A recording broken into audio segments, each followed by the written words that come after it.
আসসালামু আলাইকুম। প্রিয় দর্শক, শরীফ ওসমান হাদির মৃত্যু এবং সে মৃত্যুর খবর যখন দেশে পৌঁছল, সেটাকে কেন্দ্র করে সেই রাতে প্রথম আলো এবং ডেইলি স্টারের মতো দুটো জনপ্রিয় এবং গুরুত্বপূর্ণ সংবাদপত্রের উপর হামলা, আগুন দেওয়া, এই যে ঘটনাগুলি চলছে, তার পর দিন থেকে আমরা দেখলাম তার জানাজা, অনেক জনগণের সেই জানাজায় অংশগ্রহণ, এই যে ঘটনা প্রবাহ, এই সময়ের মধ্যে নানা কথা নিশ্চয়ই আপনারা শুনেছেন। কিছু কথা মিডিয়ায় এসেছে, কিছু কথা মিডিয়ায় আসেনি, কিছু কথা আমরা সোশ্যাল মিডিয়ায় দেখেছি এবং কিছু কথাকে আমরা গুজব বলে উড়িয়ে দিয়েছি। কিন্তু যেটাকে গুজব বলে উড়িয়ে দিয়েছি সেটাও কিন্তু আলোচনায় থেকেছে। এরকম একটা বিষয় আমি আপনাদের সঙ্গে আজকে একটা অবতারণা করতে চাই। এই সময় কি আপনাদের কানে এমন দুটো শব্দ যায়নি? সেই শব্দ দুটো হচ্ছে, ধরেন, বিপ্লবী সরকার। আমাদেরকে একটা বিপ্লবী সরকার গঠন করতে হবে, একটা বিপ্লবী সরকার গঠিত হবে। আমার ধারণা আপনারা শুনেছেন এই শব্দ দুটো, বিপ্লবী সরকার। এই যে কনসেপ্ট, এই কনসেপ্ট আপনারা শুনেছেন, আলোচনা হয়েছে এই সময়। কিন্তু প্রশ্ন হচ্ছে, এই আলোচনাটা এখন কেন? এই আলোচনাটার সঙ্গে শরীফ ওসমান হাদির মৃত্যুর কি সম্পর্ক? এই আলোচনাটার সঙ্গে পত্রিকা অফিসে হামলা ভাঙচুরের কি সম্পর্ক? কোনো সম্পর্ক নেই, কিন্তু আবার অন্যভাবে আছে। অন্যভাবে আছে এরকম, আমি যদি বলি এই শব্দ দুটোকে জাস্টিফাই করার জন্য, অথবা এই শব্দ দুটোর মধ্যে দিয়ে যে ধারণাটা তৈরি হয় আমাদের মধ্যে, সেই ধারণাটাকে বাস্তবায়ন করার জন্য এই পত্রিকাতে হামলা করা হয়েছে। হামলার সঙ্গে একটা সম্পর্ক ছিল। আসুন আমরা একটা একটা করে বলি, কতগুলি ঘটনার কথা আপনারা শুনুন। আমি বিচ্ছিন্নভাবে ঘটনাগুলি বলি, তারপর আপনারা একত্র করে নেবেন। প্রশ্ন হচ্ছে, অভিযোগ উঠেছে, এর মধ্যে আমি দেখলাম অভিযোগ উঠেছে যে এই পত্রিকাতে যে হামলার ঘটনাটা, এই ঘটনাটা সরকারের গোয়েন্দা সংস্থা আগেই জানতো। এটা বেশি দূর যাওয়া লাগবে না, একটা বড় দল, বিএনপির একজন সেন্ট্রাল লিডার, মানে একদম ওনাদের সর্বোচ্চ যে বডি আছে, স্থায়ী কমিটি, তার সদস্য সালাউদ্দিন আহমেদ সাহেব কিন্তু অভিযোগটা করেছেন যে সরকারের কাছে গোয়েন্দা সংস্থার রিপোর্ট ছিল এই দুটো পত্রিকার উপর হামলা হতে পারে। তাহলে সরকার কেন আগে থেকে ব্যবস্থা নেয়নি? এক নম্বর কথা। দ্বিতীয় কথা হলো, এই বিষয়টা যে হতে পারে, এই আক্রমণটা যে হতে পারে, সেটাকে আমরা একটু আগে জানতে পারিনি? যেই মুহূর্তে শরীফ ওসমান হাদির মৃত্যুর সংবাদটা এলো আমাদের দেশে, সেই সময়ে, সেই দুপুরে বিকালের মধ্যেই রাজশাহী বিশ্ববিদ্যালয়ের যে রাকসুর যিনি জিএস আছেন মুস্তাকুর রহমান, উনি কিন্তু একজন শিবির নেতা, ছাত্র শিবিরের নেতা। এই মুস্তাকুর রহমান একটা কর্মসূচি থেকে স্পষ্টভাবে উল্লেখ করেছেন যে প্রথম আলো এবং ডেইলি স্টার নামের তথাকথিত দুটি সুশীল সংবাদপত্র অবশ্যই বন্ধ করতে হবে। ওই দিন সন্ধ্যায়, বৃহস্পতিবার সন্ধ্যায়, আরেকটি কর্মসূচি থেকে জাহাঙ্গীরনগর বিশ্ববিদ্যালয়ের ছাত্র শিবিরের নেতা মুস্তাফিজুর রহমান, তিনি বলেছেন যে সত্যিকারের স্বাধীনতা শুধুমাত্র রাজনৈতিক সংগ্রামের মাধ্যমে অর্জন সম্ভব নয়। এ কারণে ছায়ানট, উদীচী এবং শাহবাগী বামপন্থীদের ধ্বংস করতে হবে, আর এটা শুরু হবে ওসমান হাদির প্রতিষ্ঠিত ইনকিলাব মঞ্চের সাংস্কৃতিক সংগ্রামের মাধ্যমে। খেয়াল করুন, এই দুই ছাত্র শিবিরের নেতা যে হুমকিটা দিয়েছেন, ঠিক সেই কাজগুলি কিন্তু রাতে ঘটেছে। তাহলে কি ওনারা এটা ইনিশিয়েট করেছেন? আচ্ছা, ওনারা তো ছাত্র শিবির, ওনাদের মূল সংগঠন জামায়াতে ইসলামী, ওনারা কি এই ছাত্র শিবিরের এই দুই নেতার বক্তব্যের সঙ্গে একমত? যদি না হয়ে থাকেন, তারা কি তাদের বিরুদ্ধে কোনো ব্যবস্থা নিয়েছেন? অথবা শিবিরকে এদের বিরুদ্ধে কোনো ব্যবস্থা নিয়েছে? তাহলে এই আক্রমণটা কারা করলো? আমি বলছি না যে ওনাদের আহ্বানের কারণে ঘটেছে, কিন্তু আমি এটা তো সন্দেহ করতেই পারি যে এই আহ্বানটা সেই ক্ষোভের মধ্যে একটা স্পার্ক হিসেবে কাজ করেছে। কিন্তু আমি যদি পাল্টা প্রশ্ন করি, শরীফ ওসমান হাদির যে আদর্শ সেটা বাস্তবায়নের ক্ষেত্রে প্রথম আলো বা ডেইলি স্টারের সমস্যাটা কি? প্রথম আলো বা ডেইলি স্টারের বিরুদ্ধে আপনাদের সুনির্দিষ্ট অভিযোগটা কি? ব্যাখ্যা করুন একবার। কেউ বলতে পেরেছেন? এক ওই ইলিয়াস হোসেন আর পিনাকি ছাড়া। তারা অনেক দিন ধরেই কিন্তু এটা নিয়ে আন্দোলন করে যাচ্ছে যে এই দুইটাই নাকি ভারতের সেবাদাস, ভারতের আস্তানা, অমুক তমুক তারা বলছে, দিল্লির আস্তানা। এই দুটো পত্রিকাকেই বারবার টার্গেট করছেন ওই ব্যক্তিরা, ইলিয়াস হোসেন অথবা পিনাকি ভট্টাচার্য। হিসাবে কি মেলে? একটা জিনিস আপনারা খেয়াল করেন, আমরা বলি এদেশে ভারতের সবচেয়ে বড় দালালটা কে ছিল? শেখ হাসিনা এবং তার সরকার। শেখ হাসিনা এবং তার সরকারের সঙ্গে এই প্রথম আলো এবং ডেইলি স্টারের সম্পর্ক কেমন ছিল? সাপে নেউলের সম্পর্ক।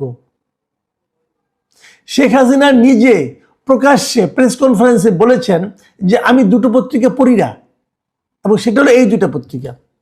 শেখ হাসিনার প্রেস কনফারেন্সগুলোতে এই ডেইলি স্টার এবং প্রথম আলোর কোনো সাংবাদিকদের ঢুকতে দেওয়া হতো না। আমরা সবাই জানি, সবাই দেখেছি। তো যে পত্রিকাটাকে শেখ হাসিনা সবচেয়ে বেশি অপছন্দ করতেন, শেখ হাসিনাকে আগে বলেছি, দিল্লির যে প্রতিনিধি যদি বলি তাহলে শেখ হাসিনাকে বলবো আমরা।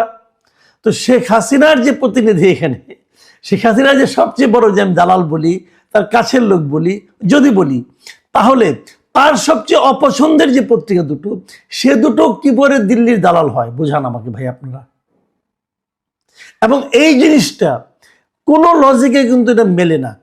কোনো লজিকে না মেলা সত্ত্বেও এখানকার মানুষদেরকে, কিছু মূর্খ লোককে, কিছু অর্ধশিক্ষিত লোককে কিন্তু ওই দুই ব্যক্তি বারবার বলে বলে বলে বলে, ওই বলে না যে মিথ্যা বারবার বলতে বলতে সত্যের মতো শোনায়, তারা সেটা এইভাবেই সত্যের মতো করে শোনানোর চেষ্টা করেছেন। এভাবেই তারা এদের মধ্যে একটা চিন্তা ঢুকিয়ে দিয়েছেন, একটা বিশ্বাস তৈরি করেছেন যে এই দুটো প্রতিষ্ঠানকে ধ্বংস করতে হবে। এখন যদি উল্টো করে ভাবেন আপনি যে এই প্রতিষ্ঠানগুলো আসলে কিসের প্রতীক? আমরা তো বলবো সৎ সাংবাদিকতার প্রতীক। আসেন একটু অন্যদিকে যাই। আগুন ধরিয়ে দেওয়ার কারণে প্রথম আলো একদিন প্রকাশিত হয়নি। আপনারা যারা প্রথম আলো রাখেন বাসায়, সেদিন তারা প্রথম আলো পাননি আপনারা। কিন্তু একবার ভেবে দেখুন তো, সেদিন হকার নিশ্চয়ই প্রথম আলোর পরিবর্তে কি পত্রিকাটা দিয়েছিল? অনেকেই, আমার পরিচিত অনেকেই এই অভিযোগটা করেছেন, সেদিন তারা সকালে প্রথম আলোর পরিবর্তে আমার দেশ পত্রিকা পেয়েছিলেন। আমার দেশে কেন? আমার দেশের সঙ্গে কি এদের কোনো সম্পর্ক আছে? আপনারা এটা নিয়ে চিন্তা ভাবনা করেন। অনেককে আমি ফেসবুকে দেখেছি, তারা বলেছে যে আমার দেশ কেন দিল। তার নিচে আবার অনেককে কমেন্ট করতে দেখেছি যে পত্রিকাটা কয়েকদিন পড়ে দেখেন, ভালো লাগতেও পারে। পড়ে দেখুন আপনারা, আমার কোনো সমস্যা নেই। কিন্তু আমি কিন্তু এগুলোর সঙ্গে একের সঙ্গে একটা মেলানোর চেষ্টা করছি যে কেন। আচ্ছা, এবার আরেকটা কথা বলি। শরীফ ওসমান হাদির জানাজাতে প্রচুর লোক হয়েছিল, প্রচুর, কোনো সন্দেহ নাই। আমি এর আগে জানাজায় অনেক লোক দেখেছি, কয়েকটা আমি বলি আপনাদেরকে আমার জানা মতো, যদি আমার মনে পড়ে। জানাজায় প্রচুর লোক আমি দেখেছি। জিয়াউর রহমানের জানাজা দেখেছি, ওটা আমার বিবেচনা, তখন আমি ইউনিভার্সিটির স্টুডেন্ট মাত্র, তখন আমার স্মৃতিতে হয়তো তখন বেশি মনে হতে পারে, তখন আমার অনেক বেশি মনে হয়েছিল। তো সেটা আমি জানি না এই হাদির সঙ্গে তুলনা করা যাবে কিনা, আমি বলতে পারবো না, কারণ আমার ওই স্মৃতির সঙ্গে এটা মিলাতে পারি না। আমি যদি এর বাইরে বলি, কোকর জানাজায় অনেক লোক হয়েছিল। জিয়াউর রহমানের ছোট ছেলে, তার জানাজায় অনেক লোক দেখেছিলাম। আমি আমিনী সাহেবের জানাজায় অনেক লোক দেখেছিলাম, অনেক লোক। তো এগুলোতে অনেক লোক হয়, মানুষের ভালোবাসা থাকে, অনেক সময় হুজুগ থাকে, অনেক সময় এরা নির্যাতিত, এই বিবেচনায় তারা মানুষ প্রতিবাদ হিসেবে লোকে আসে, বিভিন্ন কারণে হতে পারে। কিন্তু আমি যেন দেখলাম যে কত বেশি লোক হবে, তার একটা অদৃশ্য অথবা দৃশ্যমান একটা প্রতিযোগিতা। এটা কিন্তু প্রয়োজন ছিল। লোক বেশি দেখানোটা কিন্তু কোনো প্রতিযোগিতার ব্যাপার নয়।